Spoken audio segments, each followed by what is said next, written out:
ತೊಡೆ ನೀರು ಕುಡಿ. ನಿಧಾನ ಮೇಡಮ್, ಸಮಾಧಾನ ಮಾಡ್ಕೊಳ್ಳಿ ಮೇಡಮ್. ಯಾಕೆ ಇಷ್ಟೊಂದು ಕೋಪ ಮಾಡ್ಕೊಂಡಿದ್ದೀರಾ? ಇಷ್ಟಕ್ಕೂ ಅಲ್ಲಿ ಏನಾಯ್ತು ಮಗಳೇ? ನಮಗಿಲ್ಲಿ ಮಾತಾಡ್ತಾ ನಿಂತ್ಕೊಳ್ಳೋದಕ್ಕೆ ಟೈಮ್ ಇಲ್ಲ. ಬಾ ನನ್ ಜೊತೆ.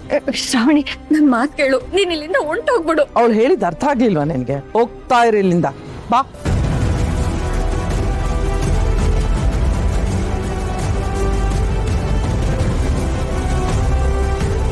ತೆಗಿಯೋ ಗೇಟು. ತೆಗಿಯಕ್ಕಾಗಲ್ಲ ಅಂದಿಲ್ವಾ? ಸರಿ ಸರಿ ಮೇಡಮ್, ತೆಗಿತೀನಿ.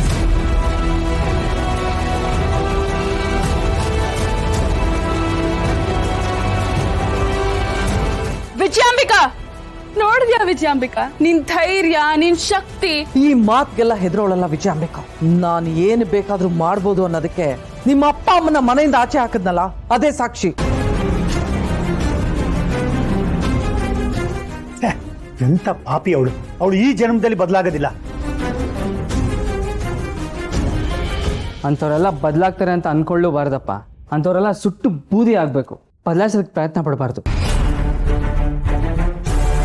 ಸುಬ್ಬು, ನಾವು ಈಗಷ್ಟೇ ನೆಮ್ಮದಿನ ಸಂತೋಷನ ಕಂಡ್ಕೋತಾ ಇದ್ದೀವಿ. ಈ ಸೇಡು ದ್ವೇಷಕ್ಕೆಲ್ಲ ಈ ಸಮಯ ಅಲ್ಲ ಕಣೋ. ದ್ವೇಷ ಮಾಡ್ಕೊಂಡು ಇದನ್ನೆಲ್ಲ ಮುಂದುವರ್ಸೋ ಮನ್ಸು ನನ್ಗೂ ಇರ್ಲಿಲ್ಲ ಅಪ್ಪ. ಆದ್ರೆ ಅವಳು ನಿನ್ ಬಗ್ಗೆ, ಅಮ್ಮನ ಬಗ್ಗೆ ಏನೇನೋ ಮಾತಾಡ್ತಾ ಇದ್ಲು. ಅದನ್ನೆಲ್ಲ ಕೇಳಿಸ್ಕೊಳ್ಳೋ ತಾಳ್ಮೆನೆ ನನಗಿರ್ಲಿಲ್ಲ. ರಕ್ತ ಕುದೀತಾ ಇತ್ತಪ್ಪ. ಆ ಕ್ಷಣದಲ್ಲಿ ಅವಳನ್ನ ಕೊಂದು ಸಾಯಿಸ್ಬಿಡ್ಬೇಕು ಅಂತ ಅನ್ನಿಸ್ತಾ ಇತ್ತು ನನಗೆ. ಶ್ರಾವಣಿ, ಇಲ್ಲ ಅಮ್ಮ, ನನಗೆ ಅವಳನ್ನ ಕೊಲ್ಲೋ ಅಷ್ಟು ಕೋಪ ಇದ್ರು ದುಡುಕಿ ಏನೇನೋ ನಿರ್ಧಾರ ತಗೋಬಾರ್ದು ಅಂತ ಯೋಚನೆ ಮಾಡೋ ಅಷ್ಟು ವಿವೇಕನೂ ಇದೆ. ನಾನು ಸಾಲಿಗ್ರಾಮದ ಕುಡಿ ದುಡುಕಿ ಅನಾಹುತ ಮಾಡಿ ಅಪರಾಧಿ ಅಂತ ನಾನು ಅನ್ನಿಸ್ಕೊಳ್ಳಲ್ಲ ಅಮ್ಮ. ಆ ಒಂದೇ ಒಂದು ಕಾರಣಕ್ಕೆ ನಾನು ಸುಮ್ಮನೆ ಇದ್ದೆ.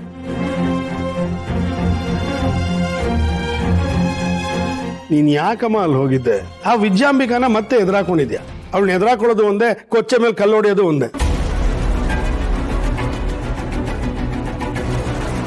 ಈ ಸೇಡು ಪ್ರತೀಕಾರಕ್ಕೆಲ್ಲ ಸರಿಯಾದ ಸಮಯ ಕೂಡ ಬರ್ಬೇಕಮ್ಮ. ಅಲ್ಲಿವರೆಗೂ ನಾವು ನೆಮ್ಮದಿಯಾಗಿದ್ದು ಬಿಡ್ಬೇಕು.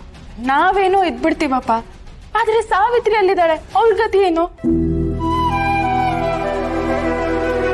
ಪಾಪ ಆ ಹುಡುಗಿ ಹಣೆ ಬರನೇ ಸರಿ ಇಲ್ಲ. ಆ ಮದನ್ ಮಾಡಿದ ಮೋಸಕ್ಕೆ ಆ ಹುಡುಗಿ ಜೀವನನೇ ಬಲಿಯಾಗೋಯ್ತು.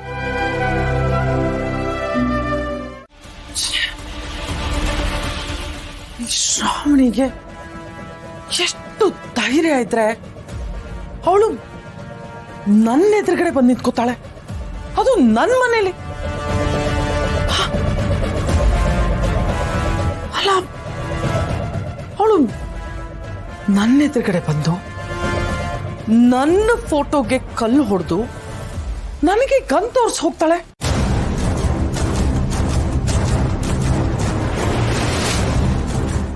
ಇಷ್ಟೆಲ್ಲ ಆದ್ರೂ ಅವಳಿಗೆ ವಿಜಯಾಂಬಿಕನ್ ಪವರ್ ಗೊತ್ತಿಲ್ವಲ್ಲ. ಅವಳು ಇಡೀ ಸಂಸಾರನೇ ಬೀದಿಗೆ ತಂದಿದ್ದೀನಿ. ಆದ್ರೂ ಅವಳಿಗೆ ಅಹಂಕಾರ ಕಡಿಮೆ ಆಗಿಲ್ಲ. ಇವಳಿಗೆ ಇಷ್ಟು ಧೈರ್ಯ ಬರಕ್ಕೆ ಹೇಗ್ ಸಾಧ್ಯ? ಮಾಡಿ ಎಲ್ಲಿ ಹೋದ ಅಂತ ಗೊತ್ತಿಲ್ಲ. ಮನೇಲಿ ಇಷ್ಟೆಲ್ಲ ನಡೀತಿದ್ರು ಅವನಿಗೆ ಯಾವ್ದ್ರ ಬಗ್ಗೆ ಚಿಂತೆ ಇಲ್ಲ. ಈ ಮ್ಯಾಡಿಗೋಸ್ಕರ ಇಷ್ಟೆಲ್ಲ ಆಸ್ತಿ, ಅಂತಸ್ತು, ಅಧಿಕಾರ ಎಲ್ಲ ಮಾಡಿದ್ರು ಇವನು ಮಾತ್ರ ನೆಟ್ಟಿಗಿರಲ್ಲ. ಹೆಜ್ಜೆ ಹೆಜ್ಜೆಗೂ ಇರಿಟೇಟ್ ಮಾಡ್ತಾನೆ. ನಾಯಿನ ಕರ್ಕೊಂಡ್ಬಂದು ಸಿಂಹಾಸನಲ್ಲಿ ಕೂರಿಸ್ದಂಗಾಗಿದೆ. ಆದ್ರೆ ಅವಳು ಮೆರೀತಿದ್ದಾಳೆ.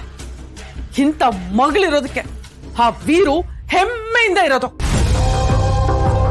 ನನಗೂ ಇದ್ದಾನೆ ಮಗ, ಇರಿಟೇಟ್ ಮಾಡಿ ನನಗೆ ಟಾರ್ಚರ್ ಕೊಡ್ತಾನೆ.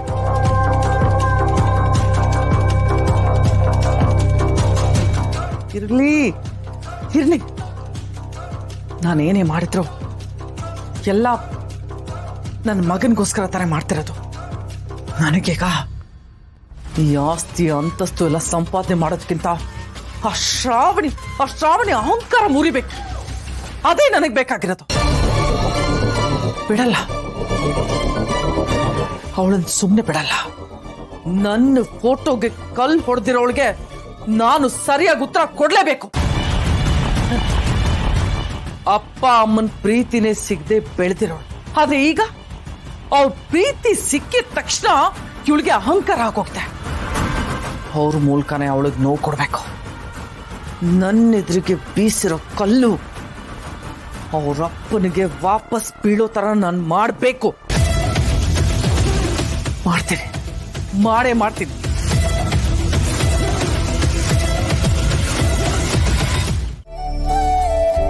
ನಿಮ್ಗೆ ನೆನ್ಪಿದ್ಯಾ, ನಾವು ಮದ್ವೆ ಆದಾಗ ಮನೆ ಬಿಟ್ಟು ಬಂದಿದ್ವಿ, ಹೊಸದಾಗಿ ಜೀವನನ ಪ್ರಾರಂಭ ಮಾಡಿದ್ವಿ.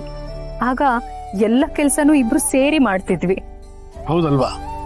ನಾವು ಮಾರ್ಕೆಟ್ಗೆ ಹೋಗಿ ತರಕಾರಿ ತರ್ತಾ ಇದ್ವಿ, ಅಂಗಡಿಗೆ ಹೋಗಿ ರೇಷನ್ ತರ್ತಾ ಇದ್ವಿ, ಮನೆಗೆ ನೀರ್ ತರ್ತಾ ಇದ್ವಿ. ನಾವು ಒಟ್ಟೊಟ್ಟಿಗೆ ನಡೀತಾ ಇದ್ವಿ. ಹಾಗಾಗಿ ಎಷ್ಟು ದೂರ ನಡೀತಾ ಇದ್ವಿ ಅಂತ ನಮ್ಗೆ ಗೊತ್ತಾಗ್ತಿರ್ಲಿಲ್ಲ.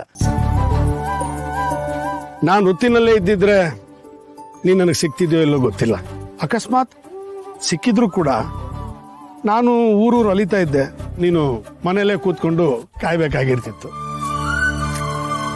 ಭಗವಂತ ಏನ್ ಮಾಡ್ತಾನೋ ಒಳ್ಳೇದೇ ಮಾಡ್ತಾನೆ ಅನ್ನೋದಕ್ಕೆ ಇದೇ ಸಾಕ್ಷಿ.